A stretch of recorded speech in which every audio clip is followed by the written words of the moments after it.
Assalamualaikum warahmatullahi wabarakatuh. Kami dari Grup D, mata kuliah Sistem Instrumentasi Medis, akan mempresentasikan terkait ultrasonik flow meter.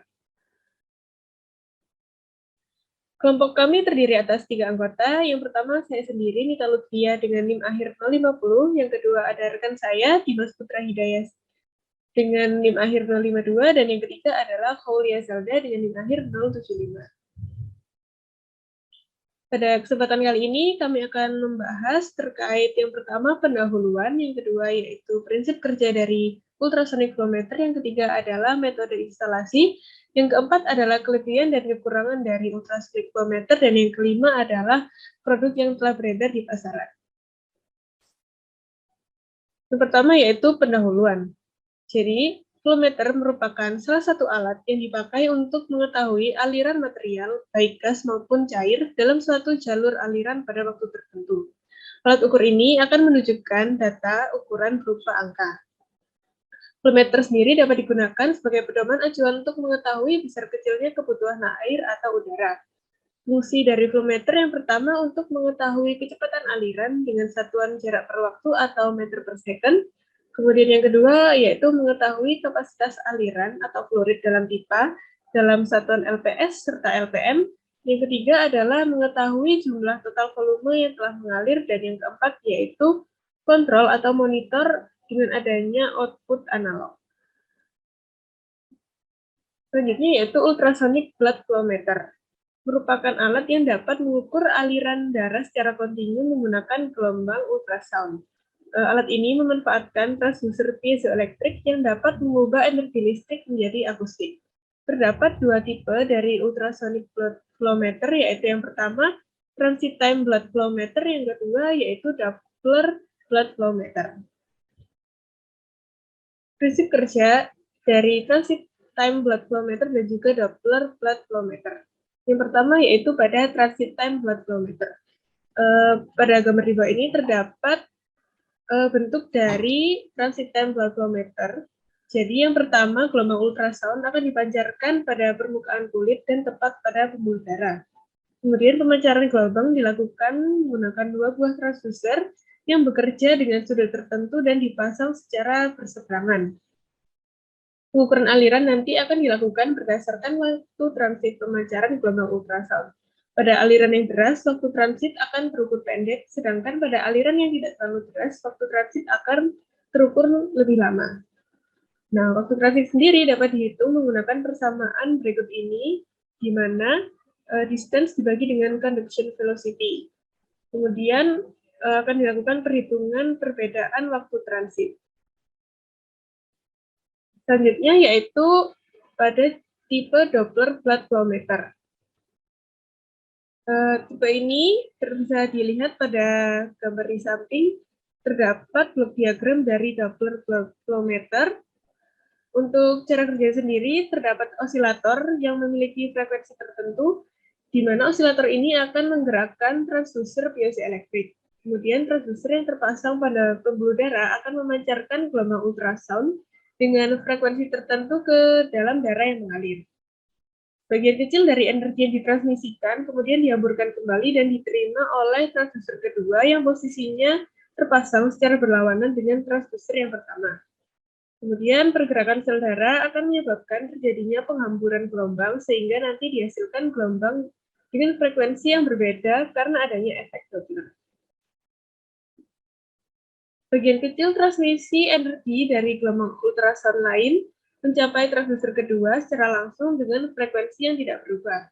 Kemudian dilakukan amplifikasi sinyal dan setelah itu frekuensi Doppler dapat diterima pada output detektor sebagai perbedaan antara komponen sinyal langsung dan sinyal hamburan. Pada aliran darah yang normal, sinyal Doppler akan berada dalam rentang frekuensi audio yang rendah. Kemudian perhitungan efek Doppler dapat dilakukan menggunakan 3 persamaan di bawah ini. Baik, selanjutnya akan saya jelaskan tentang metode instalasi. Metode instalasi untuk ultrasonic flow meter sendiri sangat banyak. Metodenya ada clamp on ultrasonic flow meter, ada handheld, ada portable, ada inline, ada insertion atau plug-in, ada split, ada compact, dan open channel. Untuk kita bisa satu contoh aja, clamp-on instalasinya yang pertama ada pastikan kelengkapan komponen dari flow meter. Untuk jenis transit time ultrasonic flow meter biasanya terdiri dari 3 komponen utama, yakni 1 set transducer atau lebih, 1 set kabel, dan 1 unit ultrasonic transmitter, dan aksesoris lain seperti bracket, clamp-on, dan ultrasonic gel. Lalu yang kedua, kita tentukan lokasi pemasangan transducernya, di mana kita harus mengikuti persyaratan jarak upstream dan downstream agar aliran dalam pipa dipastikan aliran laminar. Lalu yang ketiga, tentukan jenis instalasi transducer. Bisa menggunakan tipe Z, berseberangan, atau tipe V, sejajar. Lalu yang keempat, ukur diameter luar pipa dan tebal pipa. Setelah itu, masukkan parameter tersebut pada ultrasonic transmitter. Yang kelima, masukkan jenis material pipa, jenis liner, jenis cairan, dan tandai jarak transducer.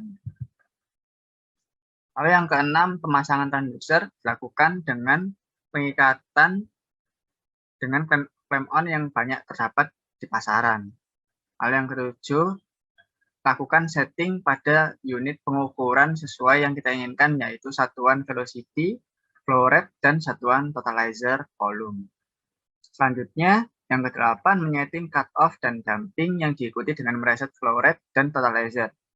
Lalu yang ke-9, untuk flow meter yang dilengkapi dengan data logger bisa disetting sistem penyimpanan riwayat data per waktu tertentu. Selanjutnya, untuk yang membutuhkan analog output, sebaiknya disetel juga ke 4-20 mA. Untuk mengetahui kualitas dari aliran sebaiknya dilakukan pengecekan kekuatan sinyal, dan jika sinyal yang didapatkan kurang bagus, hendaknya mengecek ulang parameter. Lalu yang terakhir, memasang transmitter pada panel dan kabel conduit agar terlindungi dari cuaca buruk, serta memasang bracket transducer, pelindung transducer agar posisi transducer tidak mudah berubah. Selanjutnya, kelebihan dan kekurangan. Untuk yang transit time, kelebihannya tidak ada penghalang di lintasan aliran, sehingga tidak ada pressure drop. Kelebihan lainnya, tidak ada part bergerak atau moving part, sehingga maintenance cost rendah. Lalu model multipath mempunyai ketelitian lebih tinggi. Selanjutnya, dapat digunakan untuk mengukur flow fluida yang korosif dan slurry, dan model portable tersedia untuk analisa dan diagnosa di lapangan.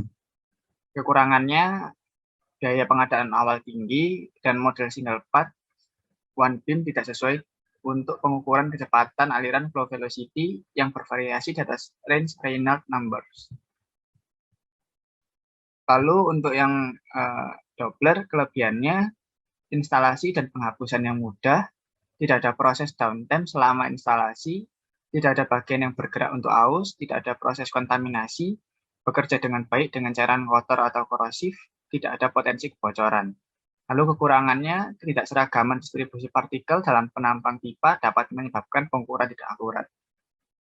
Baik, jadi di sini saya akan memaparkan beberapa produk dari ultrasonic flow meter yang telah kami cari. Oke, yang pertama itu ada yang namanya Titan Atrato.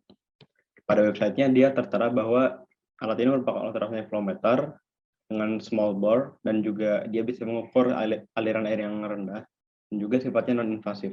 Itu saja karena ini adalah ultrasonic flow meter. Dia itu dapat mengukur flow meter air dari kecepatan alir air atau cairan tertentu hingga ke dalam cairan yang memiliki viskositas yang sangat tinggi. Langsung saja, di sini ada spesifikasi daripada Titan Atrato. Untuk alat ini, dia memiliki tingkat linearitas sekitar kurang lebih 1% dari pembacaan flow range-nya. Untuk pengulangan pengukurannya itu berkisar antara 0,1% dari 25% sampai 100%, dan plus minus 0,5% dari 0 sampai 26%. Untuk housingnya sendiri, rangkanya itu telah tersertifikasi IP54, yang berarti flow meter ini cukup tahan air. Untuk temperaturnya pun dia bisa mencapai temperatur yang cukup rendah dan juga tinggi ya. Jadi dia bisa mencapai temperatur dari negatif 10 sampai 110 derajat Celcius. Untuk tekanannya juga, alat ini bisa menahan tekanan hingga sekitar 10 bar standar. Pada alat ini juga kita bisa memasangkan sebuah relay dengan spesifikasi 24 volt di DC dan untuk arusnya sendiri adalah 500 mA.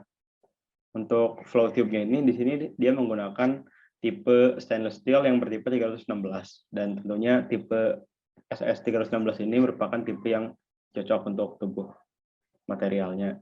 Untuk seal sendiri, seal ini merupakan semacam karet penutupnya, dia menggunakan tipe Viton. Kelebihan dari alat ini adalah yang pertama, dia memiliki USB port. Karena dengan adanya USB port tentu akan memudahkan apabila kita ingin mentransfer data ataupun memperoleh data daripada alat di tanah teratok tersebut. Selain itu, dia juga bisa mengukur cairan dengan jangkauan angka Reynolds yang sangat luas. Jadi kita bisa mengukur kecepatan alir dari suatu cairan yang sangat tidak kental seperti misalnya air hingga ke cairan yang kental sekalipun, seperti katakan kita ingin mengukur minyak gitu. Lalu untuk alatnya sendiri, dia keunggulannya adalah bersifat non invasif. Karena menggunakan prinsip ultrasonik, tentu alat ini tidak akan merusak bagian tubuh ataupun bagian alat yang akan kita uji. Karena alat ini hanya akan ditempelkan di bagian atasnya dan menerima sensor dari alat yang lainnya. Ya. Lalu dia juga dapat mengukur cairan yang cepat alirnya laminar, yaitu yang kontinu, maupun yang secara turbulen, yaitu yang sangat cepat ataupun turbulensi, seperti yang kalau kita rasakan di pesawat lah. Jadi aliran-airnya tidak tetap gitu. Dari mulai 2 ml per menit hingga 20 liter per menit. Itu merupakan flow range-nya. Dan akurasi alat ini juga cukup tinggi, yaitu berkisar antara 1,5%. Baik, selanjutnya ada alat yang kedua. Alat kedua ini adalah Showay Ultrasonic Flow Meter. Untuk Showay Ultrasonic Flow Meter ini dia tipenya wall mount. Jadi alat ini ditempatkan pada dinding pipa yang kita uji. Lalu keunggulan juga di sini ada sebuah backlit LCD yang berukuran 240 x 128. Dan ini bisa diaplikasikan pada HVAC, irigasi, ataupun pengolahan air. Untuk spesifikasi daripada alat ini sendiri juga bisa kita lihat ada di sini. Yang mungkin sedikit tertutup, akan saya pindahkan dulu. Nah, ini ada performanya ya. Di sini ada flow range-nya berkisar antara 0,09 feet hingga 16 feet per second. Dengan tingkat akurasi sekitar 1% dari nilai yang kita uji, dan tingkat pengulangannya pun sekitar 0,2% dari tingkat yang kita uji. Dengan linearitas 1%. Untuk pipa yang bisa diukur pada alat ini sangat beragam ukurannya. Dari mulai 1 inci hingga 48 inci. Atau misalnya kalau kita ubah milimeter, kisaran 25 mm sampai 1200 mm. Untuk pipa yang berukuran di bawah 1 inci juga itu bisa, tapi masih lebih akan akurat kalau di kisaran 1 hingga 48 inci. Untuk cairan yang bisa diukur ini, dia menspesifikasikannya sebagai air. Jadi mungkin maksud saya alat ini itu digunakan khusus mengukur cairan yang bentuknya cair dengan viskositas yang tidak begitu tinggi. Untuk fungsinya sendiri di sini ada cara berkomunikasi dengan alatnya, itu dengan apabila kita ingin menginput data ataupun menerima data dari alat ini, kita bisa menggunakan RS-232 atau RS-485 Modbus. Untuk power supply-nya sendiri, alat ini menggunakan tegangan DC, yaitu yang besarnya sekitar 10-36 volt dengan kuat arus sebesar 1 ampere. Keunggulan dari alat ini yang lainnya adalah dia memiliki display yang berukuran cukup besar, 240 x 128 backlit LCD. Dengan demikian, operator bisa melihat proses-proses yang terjadi pengukuran dalamnya dengan lebih jelas tentunya. Untuk temperatur sendiri, ini dibedakan, ada untuk yang transmitter dan transducer. Untuk transmitter sendiri, alat ini bisa menerima suhu hingga paling rendah sebesar negatif 14 Fahrenheit sampai 140 derajat Fahrenheit. Itu berkisar negatif 20 sampai 60 derajat Celcius. Sementara untuk transducernya sendiri, suhu yang bisa dia terima adalah sekitar negatif 40 derajat Celcius sampai 80 derajat Celcius. Untuk ini juga transducernya dia telah dilengkapi dengan waterproof IP68 dan transmitternya IP65. Untuk skema kerja dari alat ini sendiri bisa kita lihat. Alat alatnya ketika dipasang, yaitu ada pada di gambar sebelah kiri. Jadi alat ini dipasangkan di luar dinding.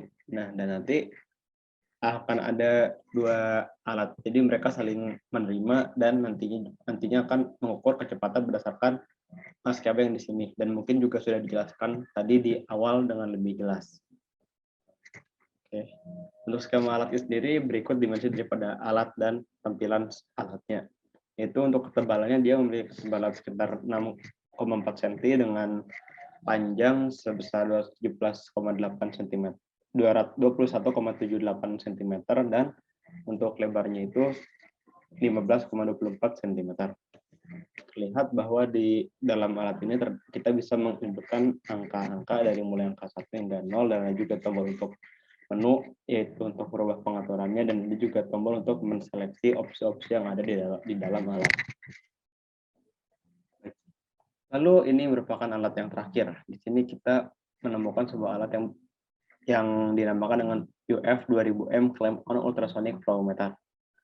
Untuk ultrasonic flow meter ini dia sifatnya itu contactless, sehingga dia bisa mengukur cairan yang korosif, radioaktif maupun mudah terbakar.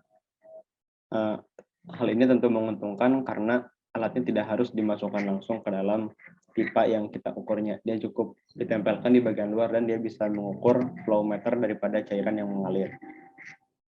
Alat ini memiliki linearitas sebesar 0,2% dengan pengulangan 0,2% dan akurasinya plus minus 1,2%. Sama seperti flow meter yang sebelumnya, alat ini pun bisa mengukur berbagai macam ukuran pipa dari mulai yang berukuran 15 mm hingga ke 6000 mm. Yang menjadi keunggulan dari alat ini juga adalah dia mensupport wireless network. Dengan demikian untuk transfer datanya, apabila kita ingin memperoleh data ataupun menginputkan data pada flow meter ini, kita bisa menggunakan koneksi internet. Di samping menggunakan USB tentu saja. Dan alat ini pun bisa merecord data secara otomatis. Jadi operator tidak harus susah payah datang ke tempat apabila dia recordnya telah otomatis. Ini itu otomatis dalam jangka waktu per 32 hari, per 64 hari, maupun per 512 hari. Itu settingannya bisa diatur-atur pada alat ini. Untuk spesifikasinya bisa dilihat di sini, itu dia memiliki nama modelnya itu UF 2000M, dengan tipenya itu clamp-on, yaitu di clamp gitu pada pipa, dan dia bisa menyesuaikan ukuran pipanya dari mulai 32 hingga 6000 mm.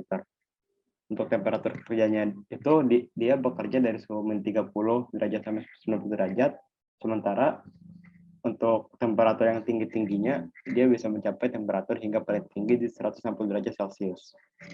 Untuk output sinyalnya itu dia akan mengeluarkan sinyal yang berkisar dari 0 sampai 10 mA atau 4 sampai 20 mA. Untuk tegangannya itu berbeda dengan alat-alat yang tadi yang mana menggunakan tegangan DC. Pada alat ini pun kita bisa menggunakan tegangan AC sebesar 220 volt. Ataupun dengan DC pun bisa, yaitu tegangan DC-nya 24 volt. Alat ini memiliki linearity 0,5%, repeatability 0,2%, dan akurasinya plus minus 0,2%. Baik, mungkin cukup sekian presentasi yang dapat kami sampaikan. Bila ada kurang dan lebihnya mohon dimaafkan. Terima kasih. Wassalamualaikum warahmatullahi wabarakatuh.